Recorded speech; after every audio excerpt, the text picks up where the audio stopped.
Honored elders, brothers and sisters across Africa and the diaspora, whether shipped or flung or walking from out of Africa until all over the world, I am speaking to you today as we gather today in the spirit of kinship, bound not only by bloodlines, but by the currents of resilience, faith, and shared destiny. Remember that from the cradle of civilization, from the Nile to the Niger, Lake Chad to the Great Sahel, rose the first whispers of wisdom that nurtured mankind. Our ancestors endured not only with iron or machine, but through memories, stories, proverbs, and lived wisdom.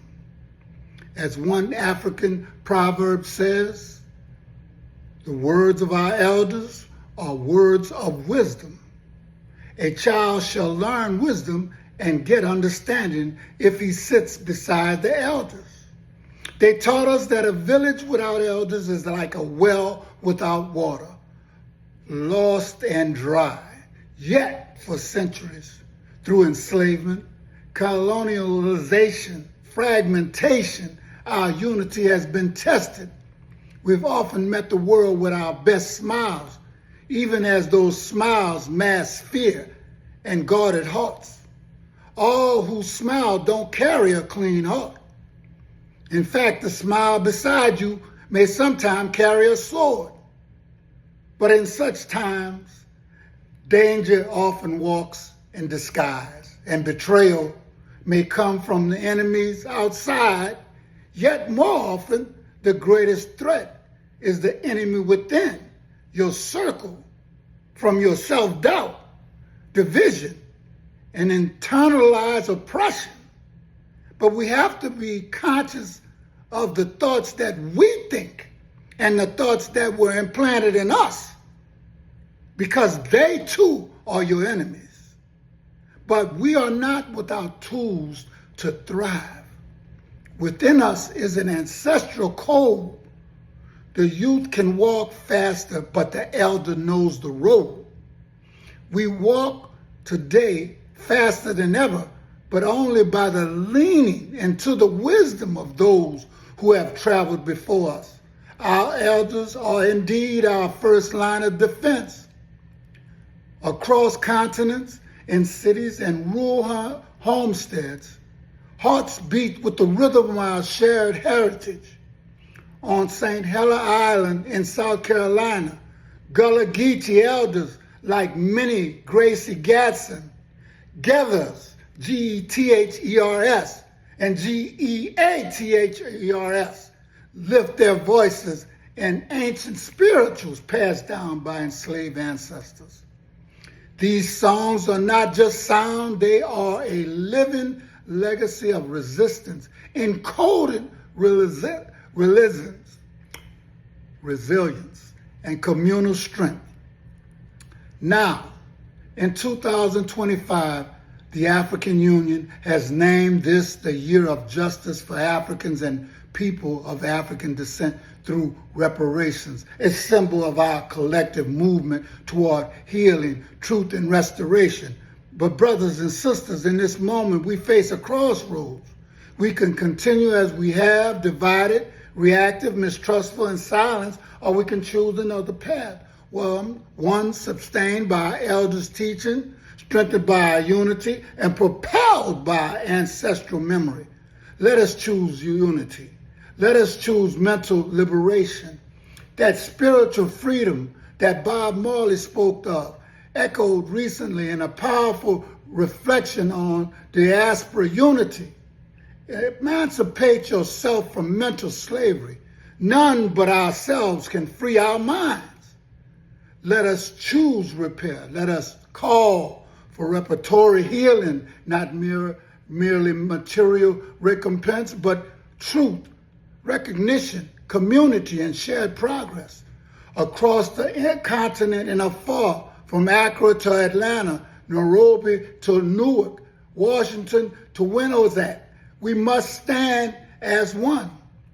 In closing, I call upon each one of us. May our smiles reflect honesty, our hearts be clear in intent, our unity be real, and our purpose anchored in the wisdom of ages. May we protect and listen to our elders. May we nurture the young, guided by the road our ancestors mapped. May this generation, descendants of empires and survivors of centuries, finally rise into unbreakable, unwavering solidarity. And let me put it to you in another way.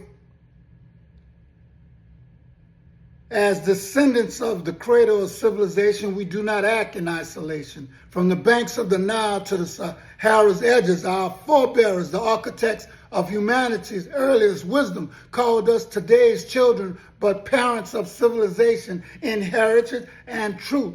That lineage demands we remember all who smile don't carry a clean heart. The smile that sometimes is beside you carries a sword. For centuries we endured through slavery and colonial rule, then through subtler and no less destructive forms of neo-colonialism and the economic, political, and cultural control by external powers cloaked in independence. Kwame Nkrumah rightly warned that such control is the last and most dangerous stage of imperialism.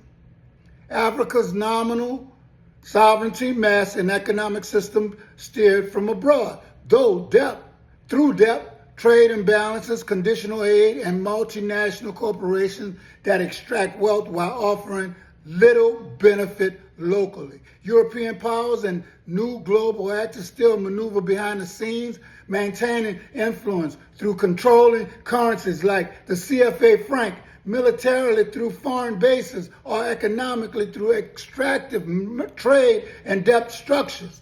The geo-colonialism in its modern form, strategic, commercial, cultural. We must be vigilant, for even the currency we use is a chain against us, which is why our elders are our first line of defense. They are not just guardians of tradition, but living archives of struggle and resilience. Our ancestors survived not because of foreign machinery, but through African memory and wisdom. They understood how outlast empires with unity, cultural depth, and coherent purpose. Some among us, even our own elites, have become traitors, enabling this status quo, replicating colonial patterns of exploitation internally. We must recognize this threat is no less dangerous than the bombs or the tariffs. It fractures from within. Therefore, our call is twofold: vigilance and unity. We must remain and resist the false smiles offered by the aid that demands our sovereignty and curriculums that erase our histories, by currency regimes that profit foreign powers. We must support African economic integration, value-add industries, regional trade, homegrown technology, and cultural revival. The bans by nations like the DR Congo, Ghana, and other on raw materials exports are small but potent steps to reclaim economic dignity. Now, dear kin, across nations and oceans, our ancestors entrusted us with more than heritage. They entrusted us with the future. Let no foreign interest seduce and divide us. Let our ancestors guide our minds. Let our unity be our fortress, our vigilance be our shield, and let justice for our people be the path forward. Now, I have to tell you, I request a new world order built on respect, mutual respect. World dominance is not the key. Although we may be few, as long as we stay true, we will get our just due. And remember, smiling faces tell lies. They don't tell the truth.